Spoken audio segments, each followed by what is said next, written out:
Shalom Aleichem, everyone. A good Erev Shabbos. So we are continuing Hachzeg's learning of the Pele Yoetz, day 86, a new chapter, Chashud, being suspicious of people, and we'll see in certain circumstances. Armuzal Chazal teaches, Kol Adam Yeyu Chashudim Be'einecha. Everybody should be suspicious in your eyes. Kilistim, as if they are thieves. Kedei lihishamamem, so you should guard yourself from them. Don't trust anyone. Say Chazal, you don't know really who anybody is, especially in our day and age in the AI, Chat GPT generation. It's a world of fakeness and a world of illusions. How can you trust anybody anymore? So you should always judge everybody as a listim, as some kind of a thief, to make sure that they don't damage you and hurt you. If this is what it means for a person to guard themselves physically and their monetary possessions, all the more so when it comes to guarding yourself from others, not to transgress isurim, prohibitions with them. You have to be cheshid, you have to suspect everybody that they are not careful enough with the mitzvahs that they perform, as we're going to see. And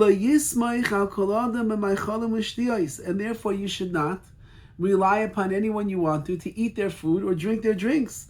Unless you know that they are as careful as you are in kashrus, don't just go into anyone's home and eat their food. And if the person already is suspected that he doesn't always keep the most high standards or the best standards of kashrus, you've seen him walk out of the non-kosher restaurant and he says, no, I eat kosher there. Well, how do you kosher in a restaurant that's treif? I only get fish. I only get salad that has bugs crawling through it, and that's only 5 prohibitions every single time that I eat a bug. So I keep kosher.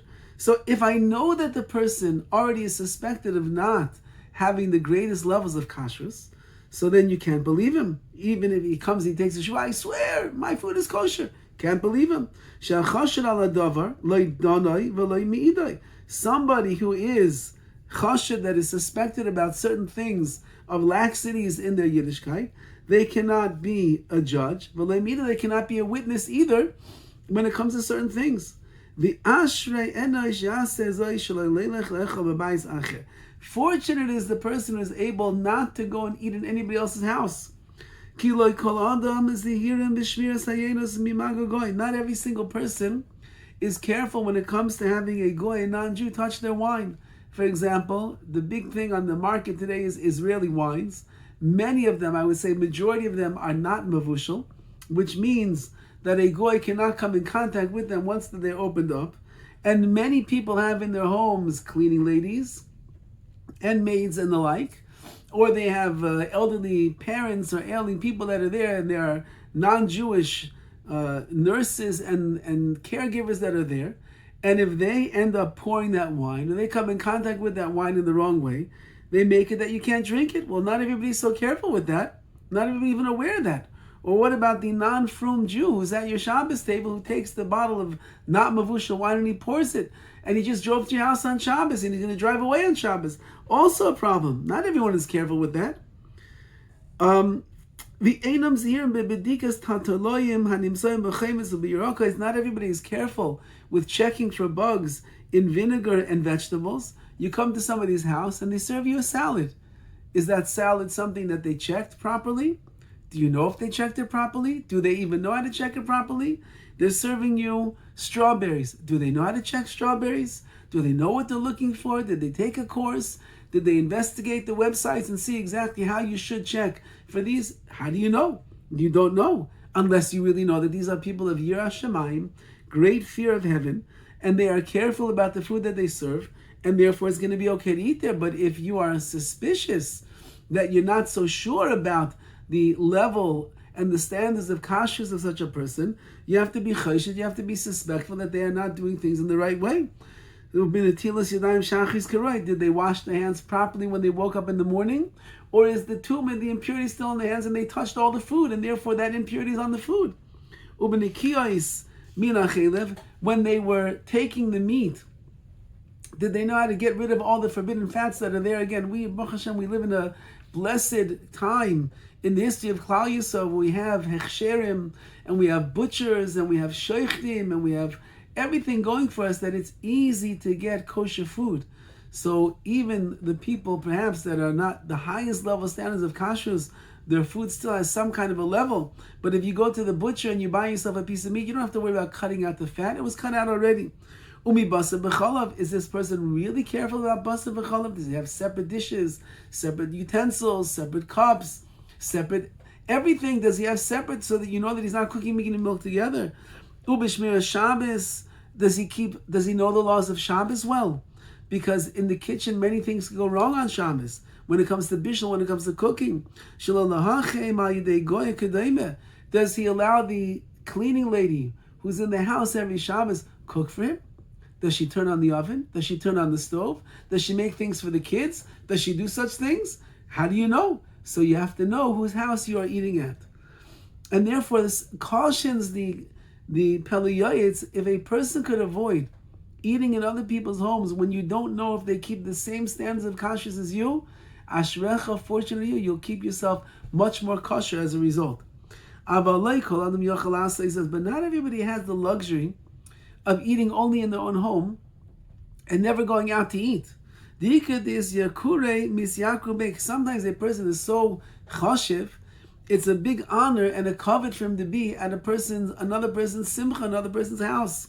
If you don't go to their chasana, you don't go to their kiddush, you don't go to their bris. In the olden days, you think they had caterers catering the weddings? No. The father and the mother of the bride or the groom, or both together, they were catering themselves. Ika mishum eva v'kilkos suda. If you don't go, you're such a prominent person, such an important person in their lives, maybe in the town, in the city. If you don't come, people are going to get upset. They're going to be angry with you, and maybe it will destroy the whole ruach, the whole spirit of the meal, of the festivities. Even if you want to do this, which means you want to hold this high level of kashrus, I only eat in my own house. But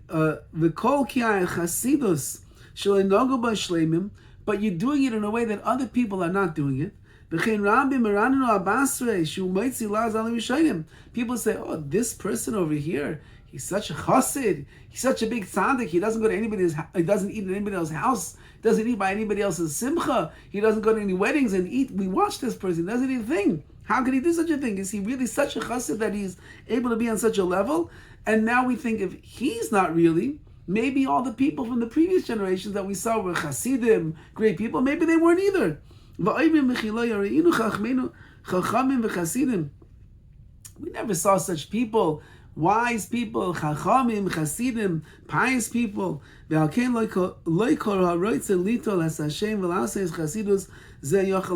therefore, since that your presence might be very valuable at somebody else's festive meal, and if you decide not to come because I don't eat at anybody else's house, I wouldn't eat anybody else's food, so you're going to be stuck because you might cast aspersions on other chassidim, and you might make yourself even look bad.